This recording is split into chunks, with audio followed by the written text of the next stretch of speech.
Hello అండి. Welcome back my channel. ఎలా ఉన్నారు అందరూ? బాగున్నారా? ఈ రోజైతే నేను ఇంట్లోనే రొయ్యల పచ్చడి అయితే చేద్దాం అనుకుంటున్నాను. యాక్చువల్లీ ఈ రొయ్యల పచ్చడి నాకు అసలు తెలీదు. యూట్యూబ్‌లోనే చూసి అయితే నేర్చుకున్నాను. ఎక్కడ చూసినా కూడా ఇన్‌స్టాలోని ఈ రొయ్యల పచ్చడే కనిపిస్తుంది నాకైతే. అందుకోసం అయితే ఈరోజు చేస్తున్నాను. ఫస్ట్ అయితే ధనియాలు, జీలకర్ర, దాల్చిన చెక్క, లవంగాలు అయితే వేసుకొని బాగా వేయించుకోవాలి. ఆయిల్ అయితే వేయకుండా బాగా వేగించిన తర్వాత కొంచెం మిక్సీ అయితే పట్టాలి వీటిని. వాటర్ ఏమి వేయకుండా కొంచెం మెత్తగా గ్రైండ్ చేసుకుంటే సరిపోతుంది. నెక్స్ట్ అయితే రొయ్యలైతే బాగా క్లీన్ చేసి అయితే పెట్టాను. అసలు మొత్తం అంతా కూడా తీసేసాను. అర కేజీ రొయ్యలు తెస్తే పావైతే అయ్యాయి. తెలిసిందే కదా! తొక్కలు తీసిన తర్వాత ఇంకేముండదని.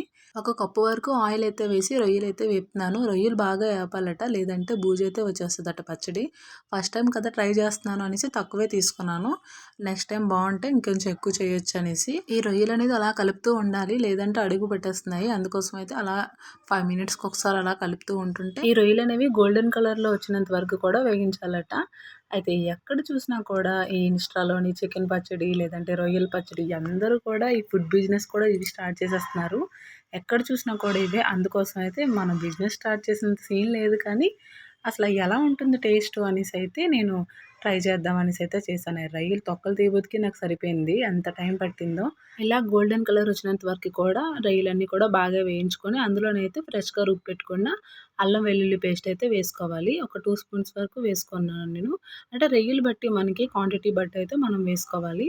నేనైతే తక్కువ కదా తీసుకున్నాను. అందుకోసం అయితే ఒక 2 స్పూన్స్ అయితే వేసుకున్నాను.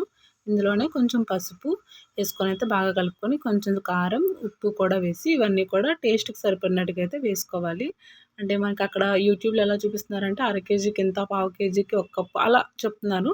నేనైతే ఇలా అంచనాకైతే వేసుకున్నాను. మరీ తక్కువ కాబట్టి ముందుగా గ్రైండ్ చేసి పెట్టుకున్న ఆ పౌడర్ కూడా వేసుకోవాలి. ఎక్కువైతే వేగించకూడదట ఆ పౌడరు. వేస్తే చేదొచ్చేస్తదట. వేసిన తర్వాత అయితే రొయ్యలు మనం ఫ్రై చేసి పెట్టుకున్నాం కదా! అవి కూడా బాగా వేసుకొని అయితే మిక్స్ చేసుకోవాలి.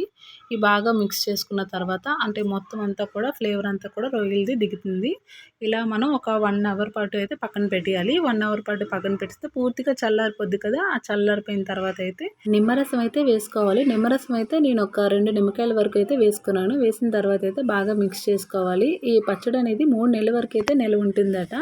వెంటనే తింటే దీని టేస్ట్ తెలీదట. ఒక 2 డేస్ అన్నా కూడా మనం పక్కన పెట్టి అయితే దాని తర్వాత తింటే చాలా బాగుంటుందట. నాకు వెంటనే తిన్నా కూడా చాలా నచ్చింది.